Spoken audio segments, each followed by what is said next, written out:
Welcome back to another edition of the Heatio Home Energy Show. And today I'm delighted to say we have Ed Hunt, the design lead for Energy Systems Catapult, joining us talking about all things low carbon and how we can change the world. Hi, Simon. So that's the one. That's the one. Good to be here. Thanks very much for inviting me. I mean, I've been a big fan of Energy Systems Catapult for quite some time, and I've kind of always watched it from afar, and I always wanted the opportunity to work with the organisation. So we're going to touch a little bit later on in the show about some of the programs that we're working on together at the moment. But for those who don't know, do you want to talk a little bit about who is Ed Hunt first, and what is Energy Systems Catapult? Yeah, by all means. So yeah, I'm mere a lowly, albeit quite tall figure in the Catapult. So I'm the design lead at the Catapult. I've been around since pretty much it started, and was asked to design these crazy heat plan contracts that we put into trial in the Living Lab. But before that, I did spend some time at E.ON, a few years at E.ON doing innovation and marketing and strategy. Yeah. And before that, I was a scientist as well. So I was looking at insect behavior. But we'll leave that one for another time. That's the most interesting part of my career, probably, apart from E.ON and the Catapult. So at the Catapult, as design lead, I'm there to work with the team in consumer insight and make sure that we're designing and trialing great experiences that are going to help customers get to low carbon, that they really enjoy, and also founded on the knowledge that we have at the Catapult around understanding building physics, making sure that we can bring in our knowledge on user experience and great proposition development, and data assets as well that we have to help create and launch these great products and services. You do some amazing work, and so am I right in saying heat is a particular passion of yours? We have got a show that we'll be releasing with a member of the Living Lab, where we talk about what is the Living Lab and the experience they've had with the heat plans. Was that one of your babies? Did you kind of lead on that, or? Yeah, it was. It certainly was, and I guess heat is a bit of a nerdy expertise of mine. When I was at E.ON, I was a product manager for their energy efficiency part of the business. So spending subsidies to distribute light bulbs, and at one point I was looking at heat pumps, and we worked out that we could actually give away heat pumps for free to some people. The subsidy was high enough to give it away for free. I thought surely it's no brainer. It's easy, isn't it?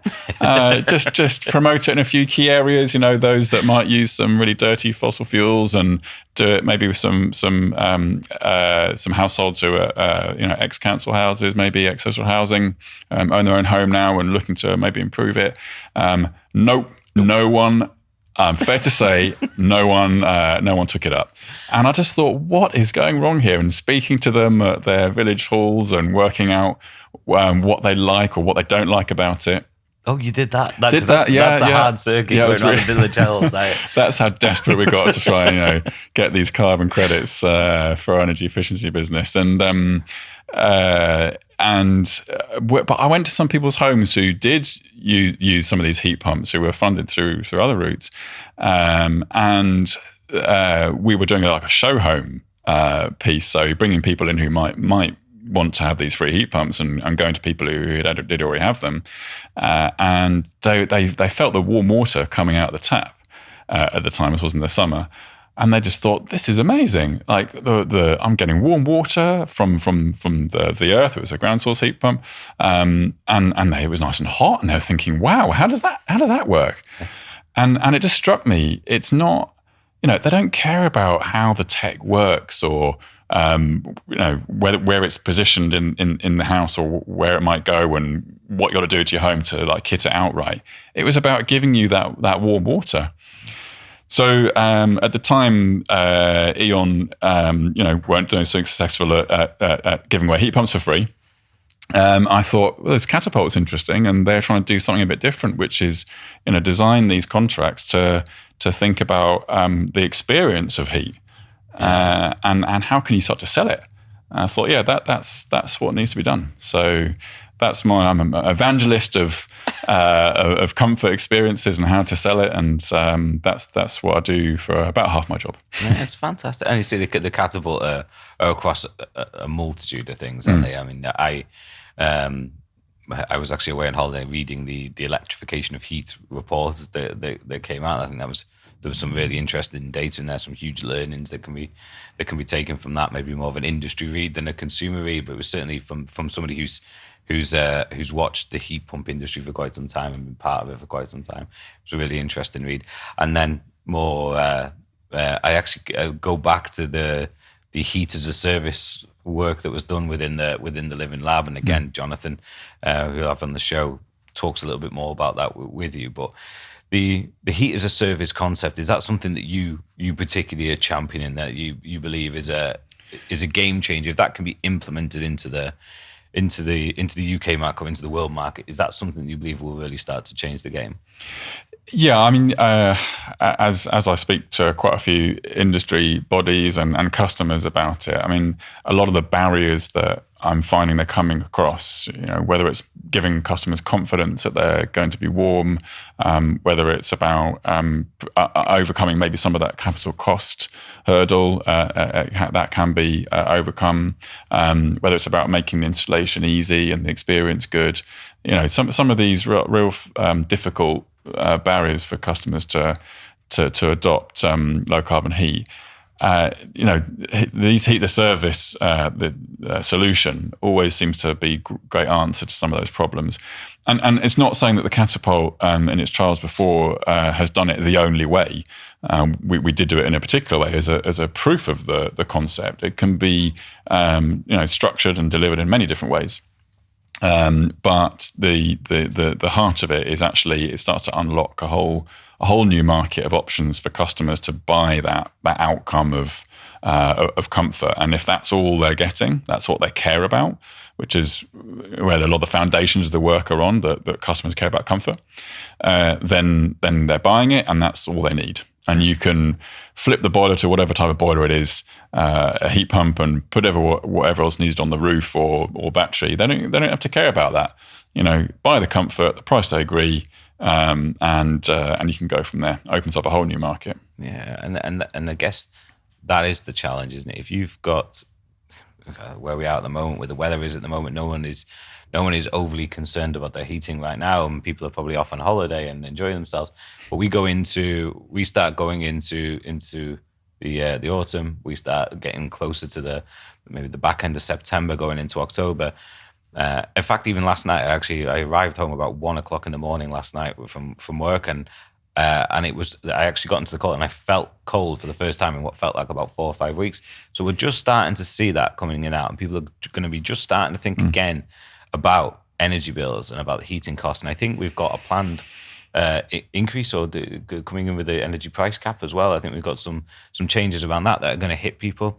So this idea of selling comfort to a customer, are we essentially trying to get to a point where we can say, for a fixed monthly fee, you will have your home to the temperature you want it to be, and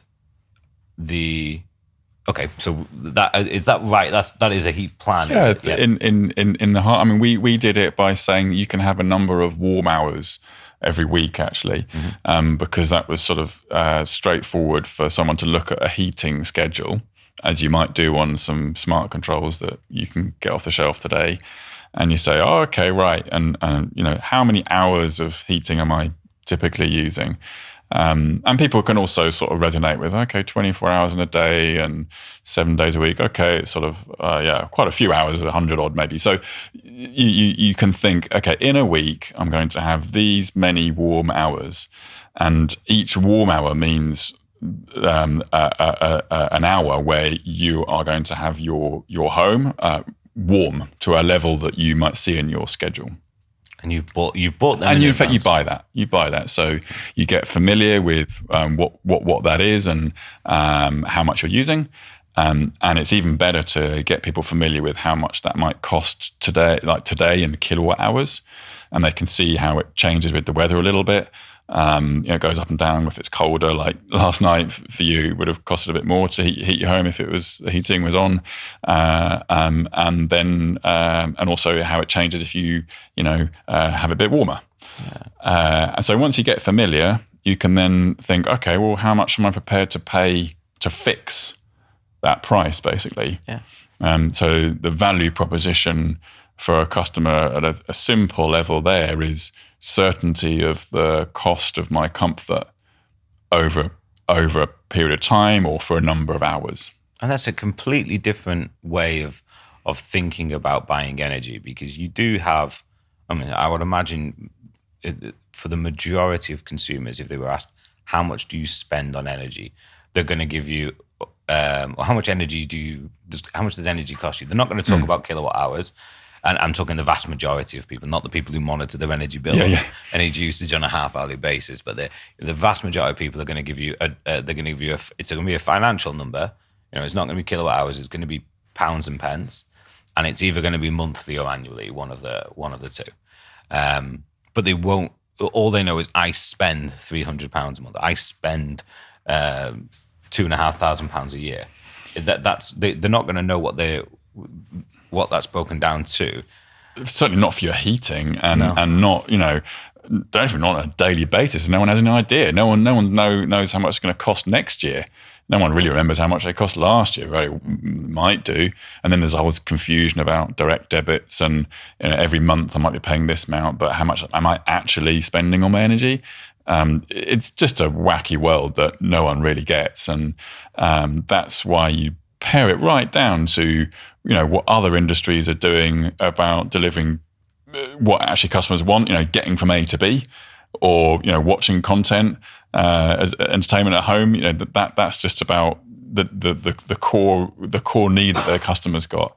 So the industry is, through kilowatt hours, you could say, and through the way that suppliers might be incentivized today, has just adjusted consumers' needs to be around kilowatt hours and saving money and trying to understand that. Yeah. Whereas actually they're using heat for so many different important and powerful ways and often comes down to comfort. Yeah. And to be honest, you could imagine it must be hugely frustrating for energy consumers that if you are looking at kilowatt hours on your bill and going, right, I have used this many kilowatt hours, and the objective is to use less kilowatt hours to save money on your energy bill, and so you insulate your loft as an example, and you measure it and you go, I've used less kilowatt hours, but energy prices have gone up. So I've actually spent more, and the concept is, well, it's fine. You would have spent even more than that if you hadn't done that.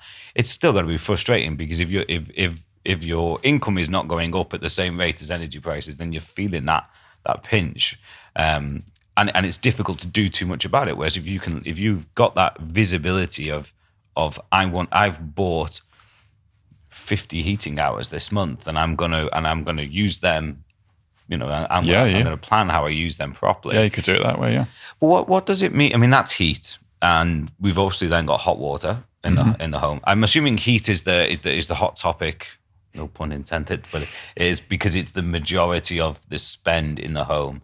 Yeah, you don't, as a homeowner getting your energy bill, you don't get to see a granular breakdown of this much on cooking, lighting, etc. But we're saying heating contributes the majority of that spend. Yeah, it's a majority. What is 2/3 or so, typically of a gas bill today, or your consumption for gas heat. And there's a bit of, obviously, for heating, hot water, cooking, maybe gas fires. And from a carbon perspective, that's where the real prize is around heat. But that needs to include also like an awareness of how customers know what might be heating and hot water. So in our heat plans, for example, we sort of focused on the warm hour, but broke down how much it's going to cost you for these warm hours. And then it was a sort of standing charge, dare I say, for heating and hot water, which is another fixed fee. We didn't parameterize heating and hot water. We did some work on it, like, number of showers or, number of baths, big baths, small baths, how long do you shower for? There's some thought needed on how you do that. Yeah. Rather than saying, a fixed price. It's like an unlimited heating hot water. But there's cooking and that involved. But and you were that plan, essentially you become the energy supplier for that house, but you're just billing them in a very different way. Yeah. And I guess for anybody watching, they'll be like, well, not so much that if it's not broke, don't fix it, because the energy market is definitely broken. If you were to simply, it doesn't sound that innovative if all you're doing is translating, kilowatt hours into heat hours. But there's more. My understanding is there's more to it than that, isn't there?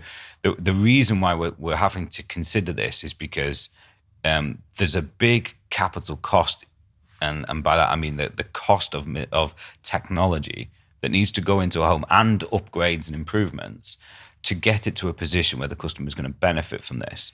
And what we're saying is there's that somewhere that money needs to come from, and then it needs to be, and whoever puts that money in and how that money is generated, it needs to deliver a return on investment. Mm-hmm.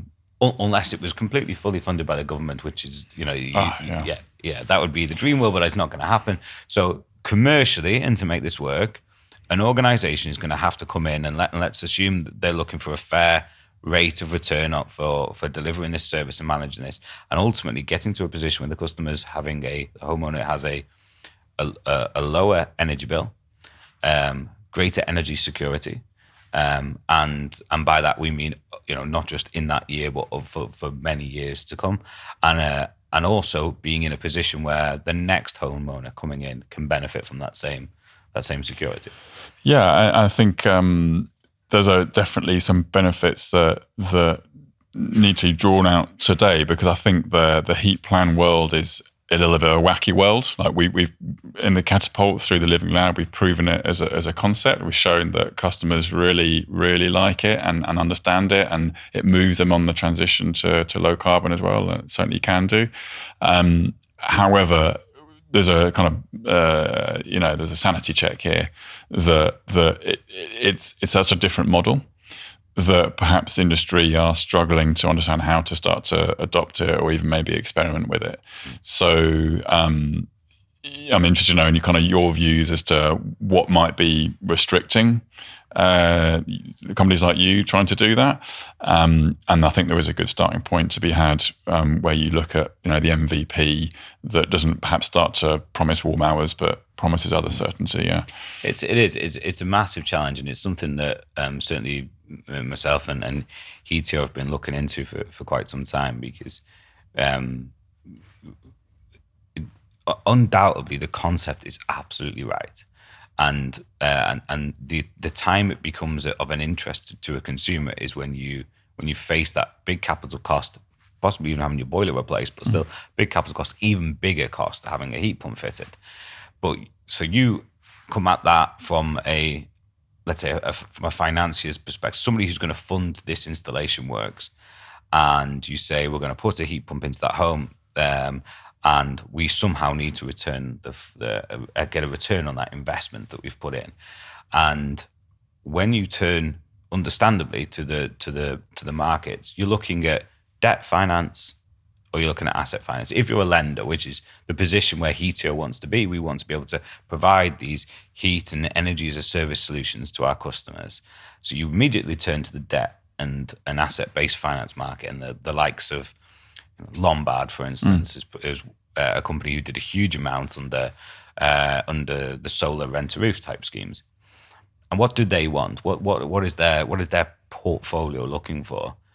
It is low risk. It doesn't have to be high return, because if it's low risk, then maybe a low return. But a low risk and forecasted and predictable returns. And when you apply that to this, what you're essentially taking to the customer is, this is how much you're going to pay every month, regardless. So then this starts to transition a little bit away from the concept you've created, where, this month things are a bit tight, only buy 5 hours. Next month, you're feeling a bit flush, or you've got some friends coming over and you're going to buy a few more hours. And the finance markets will be like, well, that's, what if the customer goes on holiday for 2 months? Well, then they don't buy any hours off you. So we get none of our money back in those 2 months. So they run a mile at that level of uncertainty. So we have that pot, which definitely has to play a part, be that, let's say, debt finance, asset finance, bridging finance, even something that has to fundamentally sit there and keep that cash rolling. But there's the other parts, which is the really exciting bits, where you can afford to take a lower amount of finance debt, if you like, by having these other functions around it. And the other functions are, if you are becoming the energy supplier of choice for this customer, and how much energy they're going to use and how regularly, you actually don't look at the customer and say, you are my cash cow, I want to make all this money off you. You start looking around to the network operators, the people who manage the grid. You look at the wholesale energy market, and actually, I do believe that is where the companies who can make this work, if they can actually turn around and say, it's not about me trying to capitalize on that customer's unfortunate position that their heat pump or their boiler is broken. You turn and have those customers behind you like your army, and actually you're going in collectively to the network operators, to the wholesale energy market, and you're buying and trading on that basis collectively with forecastable usage and load profiles. And that's just heat. We're talking about just heat, but actually, we don't have the most sun in the UK, unfortunately. We've done all right over the last few weeks, I think. But when you apply solar, when you apply battery to the home, that predictable load gets even better. And you are starting to then creep closer and closer to what the debt finance people and the asset finance people want. They want predictable revenue. And we've got to get the message across that it's not about predictable revenue. It's about a predictable load profile, because that opens up revenue streams that are so much greater than the potential from the consumer. Yeah, it's a lot of opportunities, you say, for the network providers as well to have some of that certainty. And because they're in a difficult position at the moment of not quite knowing the consumption maybe for some consumers and what it might mean for when there's a dense amount of load on their network. So they need to know where the cost might be for those upgrades. So there's a huge amount of value for them as well to be had. It's and I guess some of those concerns, which are really powerful to hear, because you're the people trying to make some of this happen, also start to indicate, well, there's still some need to continue to experiment, to continue to understand more from when you're starting to sell these products, and do it in a safe place that gives those investors some confidence, so you can go back to them to say, well, we do actually know for a portfolio of customers what your debt risk might be, let's say, or some answers to those questions around what people don't pay, or how much flexibility might there be to start to be shifted. So it is all about extracting some of that information and learning as you're going, which I guess is what we're starting to try and do with Green Home Finance Accelerator as well, isn't it? Yeah, I mean, it's a really, really exciting project to be in, and it was developed for that very purpose, to find ways of getting as close as we can to those kind of heat and energy as a service plans, and it was great. It has been great to work alongside yourself and Eon on that project, on the energy and heat and energy as a service project. We do have another one with Perenna, who are offering a 20 and 30 year fixed rate mortgages, which we have actually got Mike from Perenna coming on in a few weeks to talk about that one. So we'll stick with the heat and energy as a service one. But it has been really interesting, because I'd always seen it from the lender's perspective, and we actually did a bit of a pilot project back in 2018, 2019, where we funded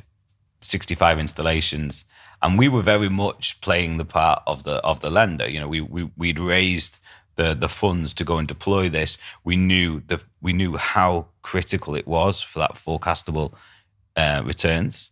And then the minute we started speaking about this, and I think actually our first kickoff session, you completely outlined the customer's ideal journey. And I remember sitting there thinking, I don't think I could get a lender to sign up to this. And it has been a bit of a journey of discovery, because I think we got to the point where we said, yeah, the reality is right now, heat as a service, there's a few fundamental parts missing to get the lenders and the market to come together on it. And it was interesting actually when we spoke to Jonathan about the Living Labs experience with it, because that data that you collected about how that home performed and how Jonathan used his heating, it's evident right the way across the UK that is a gap that we have. We don't understand enough about how people are using their homes. And there's an argument to say, well, why should you? Why do you need to understand how I use my home? It's my home. I will use it how I see fit, which is absolutely fine. But at the same time, if we understood more about how people use their home and we could create predictable profiles, that opens up this lender market. It opens up the balancing market. It opens up all these profiles. And that's essentially what we're saying we're trying to do under what is Energy as a Service, which is the product we're looking to bring to market in January 2024. Let's say between January and March 2024. And it's the product is essentially, we would go to a homeowner, and we would fit solar panels, battery storage, and an air source heat pump, and some upgrades within the property to ensure it all works at no cost to the customer. And instead they enter a 20-year service agreement where we look after those systems and manage them, and they have a set fee they pay every month, that paid in the aim of giving them energy security. From your experience dealing with these customers, do you think that's, I know you've done some market research around this, and the report will come out in time, but do you see this as a step towards heat as a service? I know it wasn't the ideal solution, but you see it on the journey? No, it definitely is. It definitely is a step, and so the Catapults also learn a lot about what those barriers might be for the investors and for the market to move forward for the likes of heat as a service. And this minimum viable product, needs to be developed and founded on some good customer research that we've been helped with doing in the discovery of green home finance, and that then gives the better confidence for you to start to go to market, with E.ON on how to message that product and how to work with the right customers to target them and understand more clearly, who it is you might be acquiring and maybe at what price. And at the back of it, just today we were speaking about the commercials that are involved and how it could be structured and delivered. So there's we're here as a Catapult as well to turbocharge those SMEs and industry to help move it forward. And turbocharging doesn't mean pushing it to the glorious nirvana world of what we think really could be done to overcome all these solutions. It also means enabling you to get that first step, to get that confidence from investors, to give you the data, give you the partnerships and the relationships that you need to build that customer journey and that customer relationship forward. So yeah.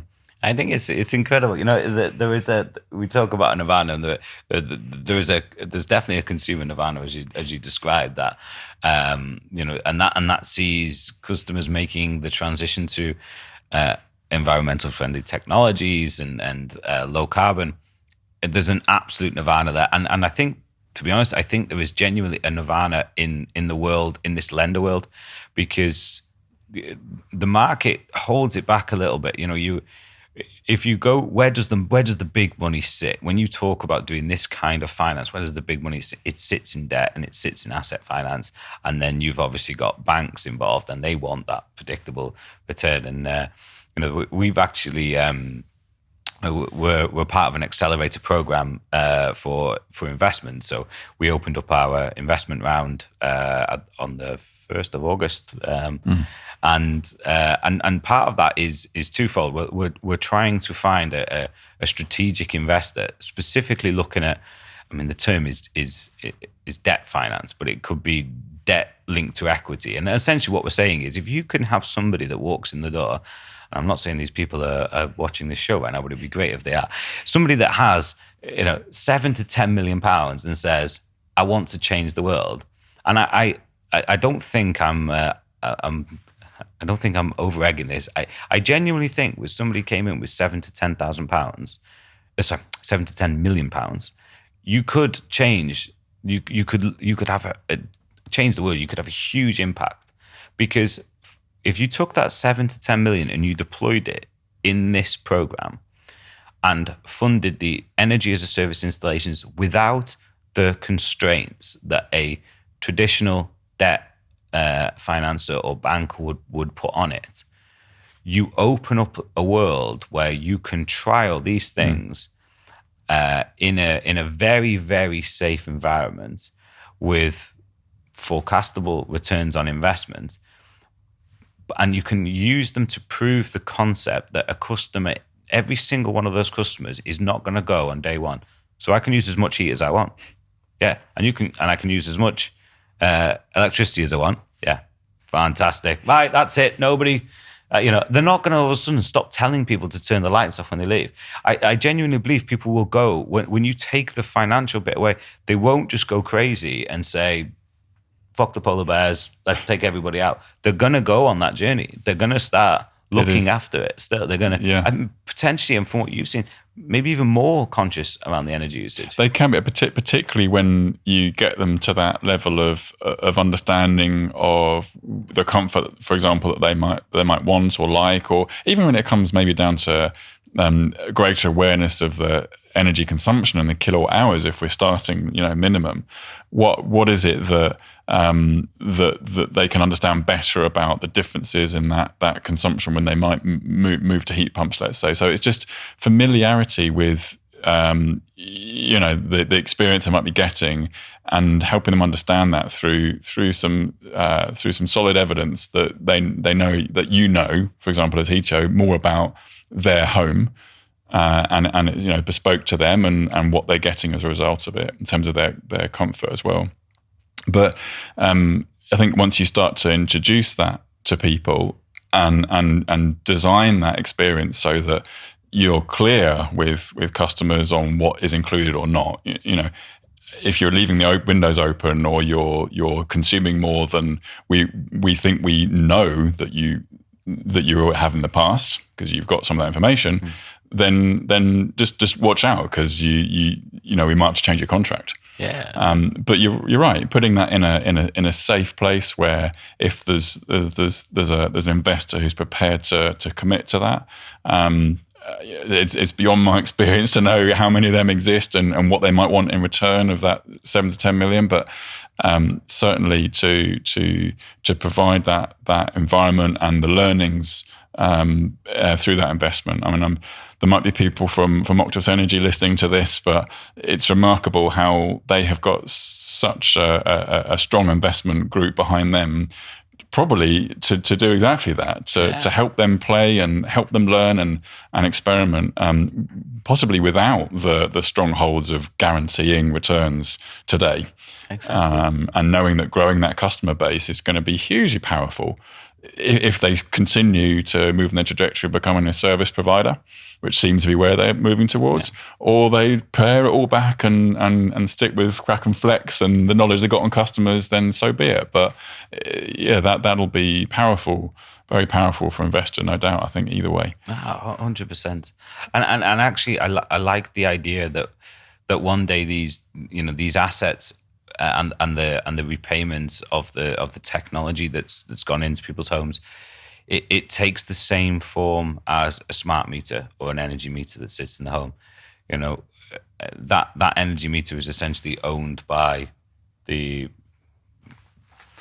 whoever fitted it, I guess, or the people who look after it and maintain it. And it is, you pay for that through the standing orders on your energy bill.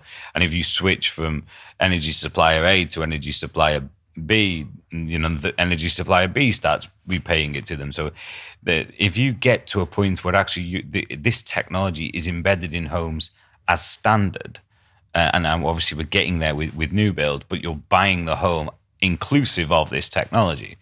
Well, we've got 28 million homes in the UK, and we need to do something about those. And those people aren't sat there saying, yes, I've got £20,000, come and put all this thing on my house.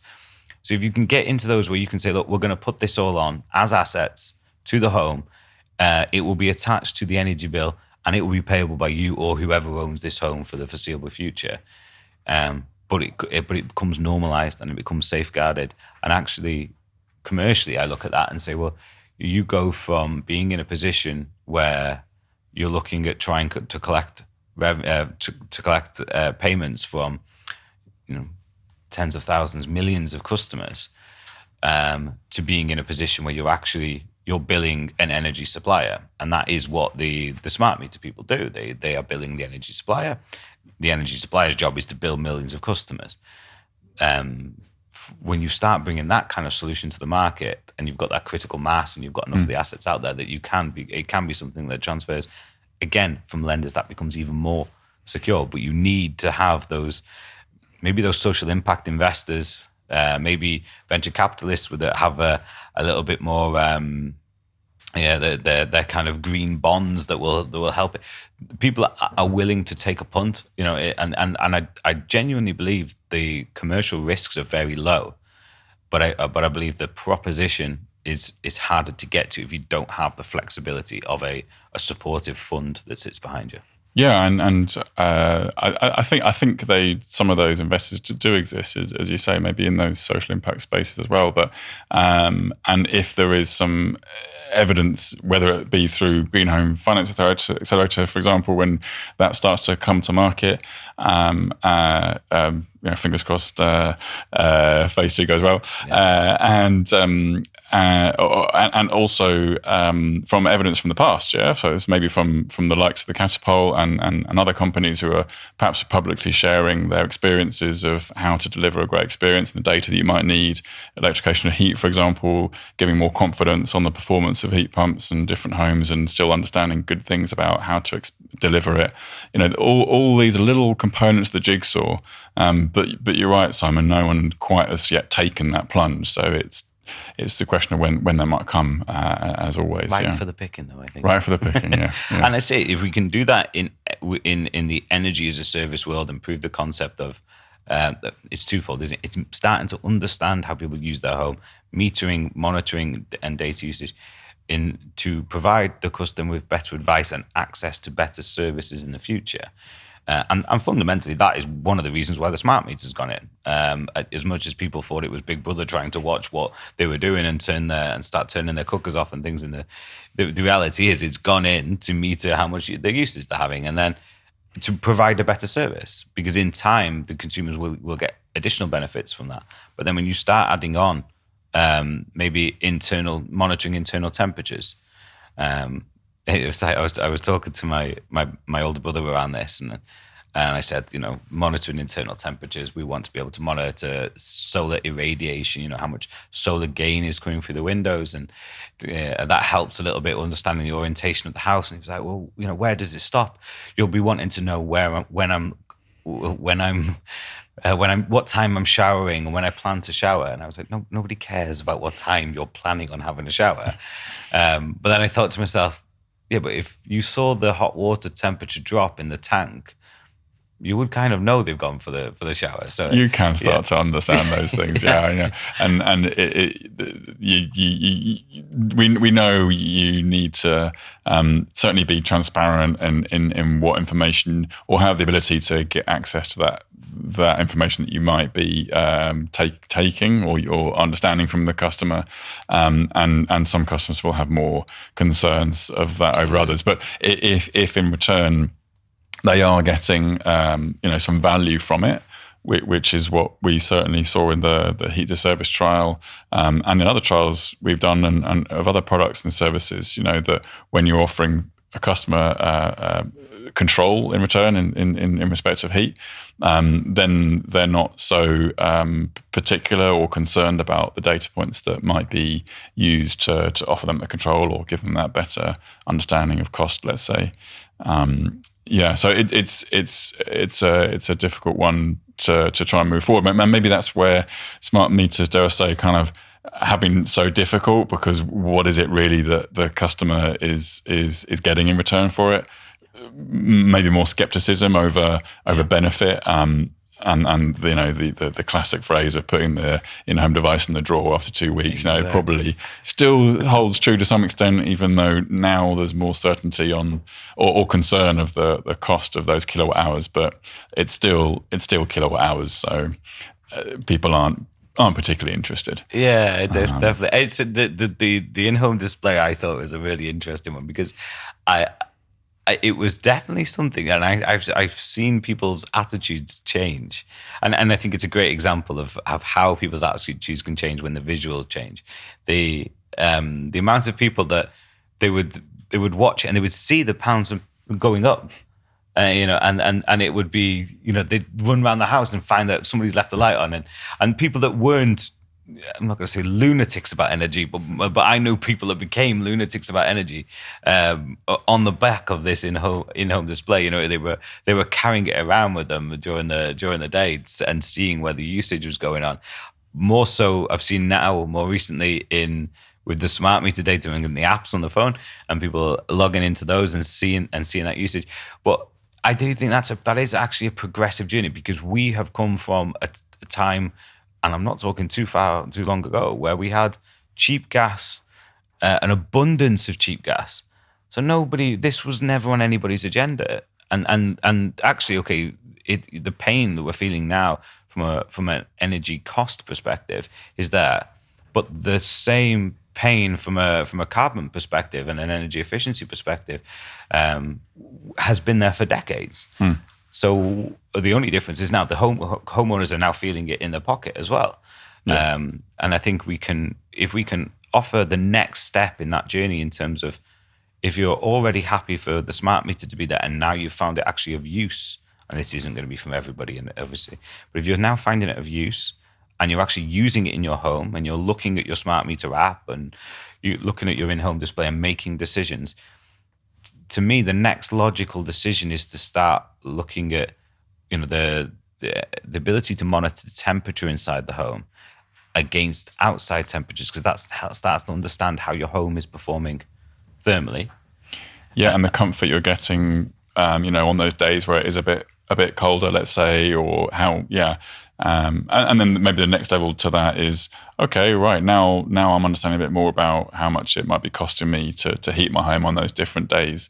Not many people quite connect the two, particularly with weather and cold home outside, or whether the sun's facing my house or not, that's a solar radiation point, or even if I'm in like a kind of frost pocket at times. So all these complicated components, people don't understand, and aren't expected to, but sort of gradually showing them that information, helping them understand, obviously, is like nudging them to some extent towards a better awareness of what is right for them.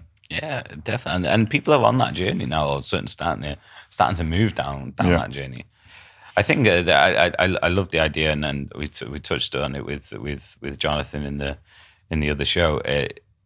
I believe that idea, if you can make it cost effective for somebody to have that ability to control individual rooms in the home, not just heating on everywhere and the house gets warm, bar the radiators that are physically locked down and turned off. If you have that ability to have setback temperatures, target temperatures in rooms. Now, I've seen those systems, and I know that, for the average home, they're not particularly cheap, but they could be, with mass and scale, they definitely could be. But I think for the average customer, if they don't know that as the next logical step, part of that journey, you're now monitoring your usage. Homeowners are being left to their own devices, aren't they? They're now getting smart meter data, and they're going, I want to do something. What is the logical thing I can do? And they'll be told stuff about, don't let the kettle boil all the way, but it's what is the next big impact? What's going to really make them see a difference? And I think that ability to monitor temperature inside your home and start implementing something like you described there, those heating controls, that could have a huge impact. Definitely a move forward. And then, and maybe for customers as well who have got solar already or already on that journey, you know, they might be thinking what to do next and how to go about it. So once they're starting to get more familiar with the benefits they're receiving from existing technologies, then you know the likes of the heat pump industry can start to come in to then introduce confidence on the specification that works for them, that gives them more benefit for their system and their home, and helps them get a better experience at the end of the day, and more benefits from what they're receiving from the technologies, and lower carbon as well. There's certainly a portion of customers out there who are still prepared to pay some of that premium for that greater comfort and have benefit of the lower carbon. I suppose it all ties into a similar journey, doesn't it? If you can get that to that place where every time a customer is making some form of investment in their system, so if they were, even if it was a few £100 on the heating controls to give that level of comfort, but that starts on the journey of a funded plan, you know, because then logically the next thing you could add on is, you know, the heat pump, for instance, and then the battery, and then the solar, and that journey could continue. And in theory, each time their outgoings should reduce, align with the plan, if you like. So yeah, could do, yeah, and that's back, you know, back to green home finance, and that's the great thing about it. It's starting to kickstart a little bit that journey, because it's not really been done before, not been experimented and played with. And as you say, Simon, it might end up with attracting that 7 to 10 million, or those investors that will be like, excellent, you've proven the proof of concept. You know, you've got a roadmap for what needs to happen next. Let's help get you there. Fingers crossed that's what starts to happen. We need to get you out to some investors and say we're open now to investment, and we're doing the rounds. We're actually going out to a big tech investment event in Helsinki in November, which is where we plan to kind of really kind of flagship this to the world and showcase it to Europe at least, and bring that investment home to the UK and show it can be done. Is that in between winning all these startup awards? Or wow, you're a busy man anymore. And doing a podcast. My goodness, well, how do you do it? I got a lot of spreadsheets. Yeah, and a lot of help. We have Natalie as well. Sorry, a lot of help. 1 a.m. finishes and all that. That's right. Exactly. Thank you very much. It's been an absolute pleasure. It's been a pleasure to work with you on the accelerator. Likewise. It's been and Energy Systems Catapult as a whole across the two accelerators. I've learned a huge amount. It's been a pleasure to have you on the show, and we look forward to speaking to you again soon. Cheers, Simon. I would like to thank you all again for watching us. Hopefully this episode covers something a little bit different to what we've done in the past, specifically looking at ways in which we can affect your energy usage in your home and how that can change over the next 10, 15, 20 years. So stay tuned, watch more of our shows. We've got plenty of historical episodes now on our YouTube channel. So stay tuned, and we'll see you all again soon. Thank you.